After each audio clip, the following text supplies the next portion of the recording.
Amos's Sweater by Janet Lunn and Kim LaFave. Amos was old, and Amos was cold, and Amos was tired of giving away his wool. So one summer day, when Aunt Hattie went out to the pasture with her big clipping shears, Amos balked. "Ah!" he cried. He butted Hattie and ran away.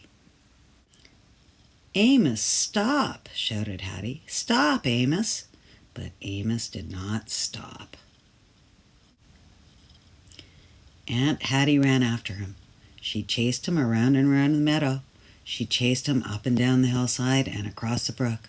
Amos was too fast. Uncle Henry had to help catch him and hold him down, and then Aunt Hattie clipped his wool. "There now, Amos," she said. "That wasn't so bad, was it?" "Bah," said Amos. Aunt Hattie gave him an apple to make him feel better, but Amos did not feel better. He was old, and he was cold, and now he was angry. Aunt Hattie washed the wool. She combed it and spun it. Then she knitted it into a big, warm sweater for Uncle Henry. "Isn't that fine, Amos?" She showed him the big warm sweater. "Bah," said Amos. He snatched at it with his teeth. Every time Amos saw Uncle Henry wearing the sweater, he bit it. There were always Amos holes in it that Aunt Hattie had to mend. One hot day, when Uncle Henry left the sweater on the fence, Amos tried to pull it down. It stuck fast, and he made such a huge hole in it that Aunt Hattie came after him with a stick. Aunt Hattie mended the huge hole. She washed the sweater and hung it out to dry. Amos waited for her to go back into the house, and then he made a jump for it, but the line was too high. One night, Uncle Henry left the sweater on the table in the back kitchen of the house. The door was open. The moon was full. Amos could see the sweater from his stall in the barn. He butted the stall door. He shoved it. He butted it and shoved it. He butted and shoved until the door flew open. He dashed across the barnyard into the back kitchen. He yanked the sweater off the table. Furiously, he pulled it this way and that. An end of yarn caught on his hoof.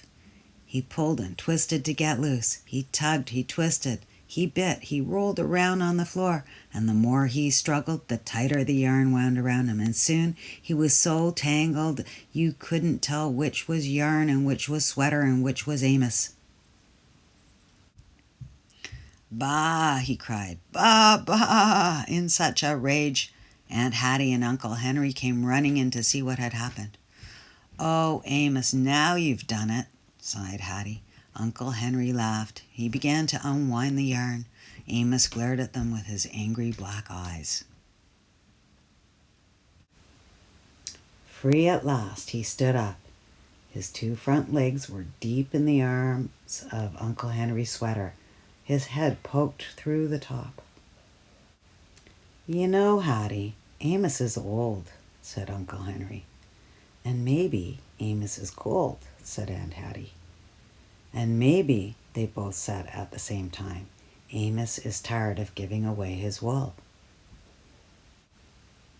Now, if you go by the farm where Aunt Hattie and Uncle Henry live, you will see sheep out in the pasture. There is one standing a little apart. That is Amos. He is old, but he is not cold because he is wearing his sweater.